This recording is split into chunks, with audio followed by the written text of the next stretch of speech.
Welcome back to Raíces y Alas, where we explore stories of ancestral healing and financial empowerment. And today's episode is very special because I invited one of my own clients to share this recent experience that at first looked like a financial nightmare. And I want you to imagine this. Imagine that you open your CRA account and suddenly you see a message that you owe $10,000 because something happened with your TFSA, your tax-free savings account. So that will make anyone panic. And the truth is that when she told me, even I didn't know I needed to pause and dig deeper into this, ground myself. And at first, I even doubted myself. So I had to ground myself, dig deep, do my research. And at the end, we discovered it wasn't a TFSA issue. And what we both realized through this experience is that these kind of moments are not just a technical mistake, they can feel like psychological and financial abuse. And because the system creates this fear and confusion and makes people feel powerless. And so in this episode, we're not here to blame or to tell anyone that you should have known better, because at the end of the day, we don't learn this at school. We don't learn any of these anywhere. And even those of us inside the financial industry don't always know, how these errors show up.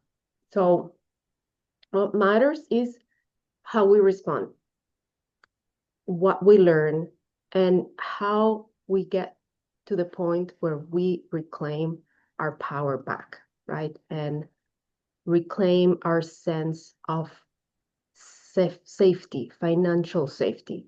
So today you're going to hear from Melissa's story in her own words. And together, we're going to unpack what it means to navigate the fear, that confusion, and at the same time, the resilience, that we're building when the financial system itself, it's absolutely overwhelming. So welcome, Melissa, and thank you for being here, for your openness and your willingness to share with us. And yeah, take us back to that moment where you open your Sierra account. If you can also give us a background of how you got to that point and how did that make you feel at that time? Thank you. And yeah, thank you for inviting me on to your podcast. And yeah, I'd love to discuss it, and hopefully it can help whoever is listening to this right now, or if they have a similar situation. So taking it back to last week, I logged into my CRA account because a month prior I had done my Canadian taxes for the first time in 7 or 8 years, because I had been living in Germany, and thought nothing of it, that I need to do anything tax related in Canada while living abroad. And so I did my first tax return again last month. And then I received an email saying something about my CRA. And it's just one of those things where sometimes you just kind of put it off and procrastinate it. You're like, I don't want to deal with this. I'm like, I'll just get to it next Mm-hmm. week. But then I, took the initiative and was like, okay, today is my financial day where I sit down, look at all my bank statements and all my numbers and budgeting. And then, of course, the CRA was a natural part of that task. And at first, when you log into the CRA account, it's very confusing, and Mm-hmm. I wasn't even sure, do I even have an account still? So that was already a hurdle. And then long story short, I logged in through the province of British Columbia app, and then that led me there. And so I'm Right. just navigating through. Not only is it misleading and a bit confusing, but it's a very Mm-hmm. unattractive website. Like it's not very Mm-hmm. pleasantly organized or anything. And then I see this outstanding amount for $10,000 and odd cents. Wow. And in that moment, I'm like, no way, like that can't be. You first have this a bit of like out of body experience, like, what? Like, am I dreaming right now? What is going on? Like, is Yeah. this a joke? Am I like looking at it properly? And then I like keep investigating it and I click on it. And there's just a bunch of terminology that you can't really make much sense of. Mm-hmm. And then these random dates, and then even dates for in the future that they were already charging me, like, what the heck is going on? And so my first hint was one of them said like TFSA. I'm like, oh my God, okay. So my first instinct was to contact you because I know you know the financial system well, as a financial advisor, and trying not to, like you said earlier, I also had to ground myself and Mm-hmm. really focus on my breathing because I definitely felt my nervous system just completely escalating. And then there is a bit of that internal shame talk that happens. It's like, how could I let this happen? Like, what did I do Mm-hmm. wrong? Am I really this irresponsible? So it's a bit of that mental chatter while you're navigating whatever the situation is. So yeah, so I was glad that I had you on the other line to kind of help me navigate through that. And also, it was a bit of like the critical parent in me that was like, I was scolding myself. But on the other hand, I had the responsible parent in me as well, being like, well, no, I did all my Mm-hmm. work. I didn't do anything illegal. The TFSA, that was legit. I've always done my taxes. So in that moment, as much as I was freaking out, I knew that I had covered all my bases and hadn't done anything illegal or Mm-hmm. fraudulent. Is that what surprised you the most? Like of all the things that you found out, was that surprised you the most of like being like, this is definitely a mistake. Yeah, yeah, exactly. I was like, this can't be right. Like I've never done anything that would ever, like, I've done no mistake with taxes that would ever accrue to like $10,000 or even close to that amount. Mm-hmm. Mm-hmm. Yes. So that's, you know, we could say that that type of errors can cause psychological and financial abuse because you, as you said, like you feel like you're out of yourself, Yeah, and the negative narrative that comes with that, yeah, because we haven't been taught how does that even work. As you said, like the website is confusing, it's not attractive, it's not easy to read. It's mhm. like another language, even though it's English, it's like another language. And it feels even like, for my experience and a lot of people here, immigration is the same thing. It's so confusing. It's not made to be easy, right? It's not, and it has its own terminology and jargon to go with it. Mm-hmm. And I wonder if I don't want to say like, oh, I wonder if they do that on purpose as a bit of a power trip, but they do have the power over us and they're not very transparent in their processes. And we've never been taught any of this in school. Mm-hmm. Mm-hmm. So yeah, it's different factors that come at play that make it a very overwhelming experience. Yeah, unnecessary fear. And once again, like a form of psychological, like we see now experiencing that the has a system, what Mhm. this can cause to the mass, Yeah, right? Collectively, how does that look, right? Like for exactly. most of us, like, and also the part of coming back to Canada, right? Like you were born here, you left for a couple of years. And yeah, just tell me a little bit about that. Like how was that transition? How what was your plan before, and um how you realized that that was part of what happened here? What was exactly happening? What was the message? Because it wasn't about the TFSA, and you don't owe $10,000. So what is it? What was the problem? So yeah, the issue, or going back to the bit of the backstory, I was living in Germany full time for 5 or 6 years. And then last year in May, I decided to relocate back to Mm-hmm. BC to live with my family. And So the issue, and what strikes me too, is that if this is such, like, of course, we need to be advocating for ourselves when it comes to our health or our finances. Mm-hmm. This was just another example situation that we need to really advocate for our finances because no one's teaching us this.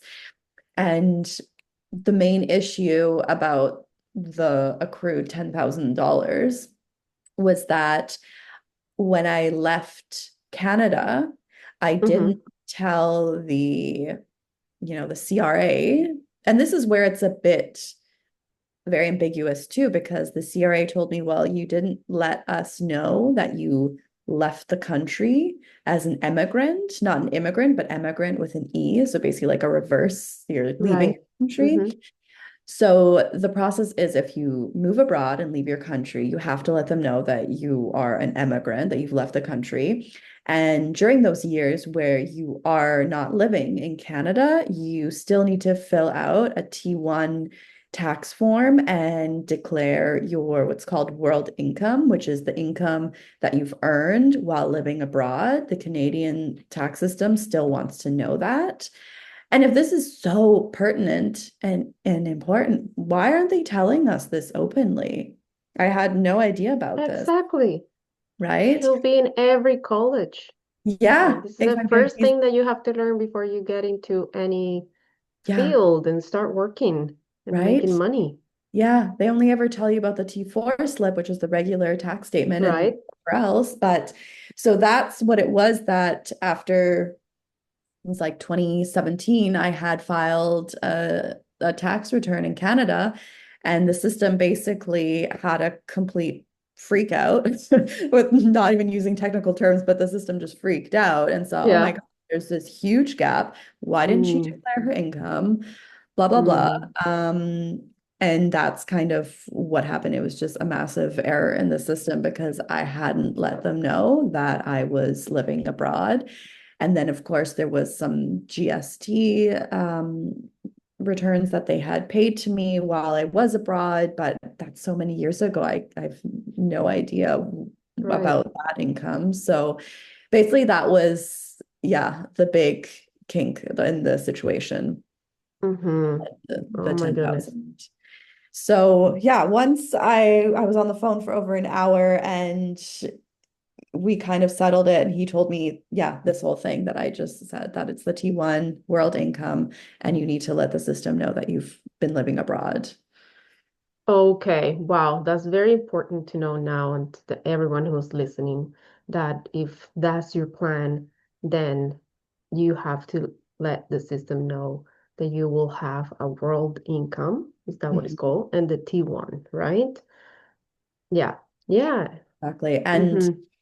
when I left Canada, I didn't think anything of it to let any of the official authorities know that I've left the country because in Germany, for example, when you move Mm-hmm. to Germany or within Germany, you move houses or apartments or cities, whatever, you have to go to the official city hall department and being like, I Right. live here now, I moved on this and this date, this is my address, and then you're officially in the system. And then that kind of trickles into the other aspects like finances, taxes, whatever. But Canada doesn't have that. You don't have to go to any official city hall and be like, I live at this address. This is when I moved Mm-hmm. here. So that's why I was so thrown off guard when they told me, well, you have to let the Canadian officials know that you've left the country. Mm-hmm. Mm-hmm. You've never, they don't It's really. up to you. Exactly. It's up to you. And then it's like, well, how many other things are there that we should know as Canadian taxpayers or just as Canadian citizens that we don't know? Mm-hmm. Yeah. I mean, I'm still discovering so many things being Yeah. within the financial industry, getting a lot of training and all the licensing, all the regulatory systems that, we have to go through as agents and still so much to learn, Yeah. right? So even things like that, like the basics should be yeah, bare basic knowledge for everyone Yeah. in Canada. Like As a human knowledge. Yeah. yeah, Yeah. for before college, for in high school, things that you should learn Yeah. For previous every stage to of life. think about getting into college or. doing anything here, right? Even whether Yeah. it's a business or studies. And yeah, so how's this shifted the way that you look at, you know, money and that relationship with the financial institutions now that you've gone through all that process? Of course, it was just last week. You might be still experiencing and get it to the point of like, okay, now I have to be, whether is on guard or like how this shifted your mindset, or what was the I s- change in you? Yeah, I still feel on edge, just even Mm, receiving an email in my inbox saying, "Oh, the CRA has sent you a message in your CRA My account," and right. that I have to call them and tell them my world income. Like I'm still very on edge and Mm, not very mhm, trusting. Like,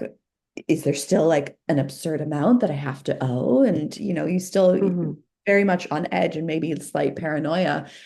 But yeah, even right. after that call last week, I was just so under, under edge. So Mhm, I think this experience just reiterated the fact that we need to, first of all, like I said earlier, advocate for your finances. right. No matter what your financial situation is, you need to have your bases covered and know the basic system terminology, what's your right, what's not, uh, Mhm. tax system as well. And also that Hannah, never stick your head in the sand when it comes to your finances. And I know I'm a candidate of that too. I'm like, oh, I don't want to look at my credit card statement, or I don't want to look at my bank account. Like everything's fine, la la la. Mhm. That's when you can get into such trouble, is when you ignore your finances and just kind of glaze over it and stick your head in the sand. And it can be a really, really dangerous thing to ignore your finances. So what I've personally started doing is every month on the first, I sit down and go through my bank accounts, my German and my Canadian one, my TFSA, my credit card statements, and just do like a brief overview and budgeting and yeah, just see where I'm standing. Absolutely beautiful, because that's what, you know, one of the most important steps that I suggest is just creating a money habit, right? And after this experience, the resilience that comes to with all this is just like from now on, this is something that is you're gonna be so aware of Yeah. taking care of, right? Yeah. And especially because, yeah, we know these things happen, there are errors, but we cannot change the system. We can talk about it and bring awareness to everyone who is listening, or to friends, family around us, but also for ourselves, for Mhm. our well-being, our financial well-being, just creating those money habits where, now I know how to have control over my finances, right? Exactly. And that's the key point, is you having, no matter your financial situation, you having control over your finances and not the other way around. Because whether we like it or not, money is going to be following us always, Mm-hmm. no matter where we go in life or what we do. We always are going to have a relationship with money. And similar to, we take care of our physical health or our mental health, we need to take care of our financial health as well. Absolutely. Yeah, yeah. And this conversation remind us once again that financial literacy is not Mhm. just the numbers, Yes. right? And it's about emotional safety, trust, and knowing that you're you're not alone when it comes to these situations, and that, yeah, the system feels intimidating because of not knowing, Yeah. but we deserve that clarity, that honesty, that peace of mind, and the financial wellness, right? It is part of what it moves me and why I want to bring this to everyone, because we need to start teaching our kids how to create these money habits since Yeah. the beginning, right? And that's how in 30, 40 years, we're going to see the change in the society, hopefully. Yeah, I hope so. And also on that note is, you know, many people have a scarcity mindset around money and Mm, finances, whether it's their own adopted beliefs or that mm-hmm, passed down by their parents, that people are just afraid of money, believe that it's never enough. Is it going to come back? And I think that that can also be such a triggering factor when dealing with the CRA, for example, is having that scarcity around money. People are afraid of it, but it's a tool. It helps us through life, and we need to exercise a working relationship with it. mm-hmm. Yeah, you're so right about that because, even if you're overcoming that mindset and you're like, well, now I'm working towards like creating more abundance in my life and I will receive more, but then you're afraid again, once again, because oh, they're gonna take more, right? So Yeah, it's like it will take you back. So you really have to like fight against that way of thinking and also uh you know finding the resources or the people like myself that are willing to help you to create a complementary financial plan to be like this is what you can do, this is what can serve you, and finding the loopholes, legal loopholes that are yes, not out there yeah, promoted by financial institutions. yeah. So yeah. Yeah, I've been so grateful to have you as like a financial advisor, but then also as a financial mentor as well, because you're educating us on a very human to human level instead of this like authority based level, which is, I think, what many people are missing. Right. Yeah. Thank you for that. I receive it. And I appreciate you so much, Melissa, for being here and sharing with us. And yeah, just being open to share that vulnerable experience and that moment of your life. And so tell me, just to close now, what are your next steps? My next step is to log into my CRA account because they've sent me a few messages over the last few days where I've been away, and to call them and share with them the world income that they wanted from me, and just to really cross the T's and dot the I's and get everything in place. Awesome. That's the big Yeah. step. Yeah. Yeah. And hopefully it won't be as scary as last week, but I have high Hmm. hopes. Yeah, just continuing, right, right, just following up and making things, yeah, Yeah, exactly. organize and make everything be in its own place where it's Yeah, supposed to be. exactly. And yeah, confronting your finances, I think that's such a key thing in life, is not sticking your head in the sand, but really confronting your finances and having a transparent relationship with your numbers. Beautiful. Thank you so much. I think Thank that you. brings the roots and the wings of my purpose of sharing with everyone these experiences and these stories. So thank you so much. Just below our podcast, you're gonna see a link where you can get a complimentary um, financial strategy. And yeah, thank you for listening. Thank you, Melissa. Thank you as well, Adriana.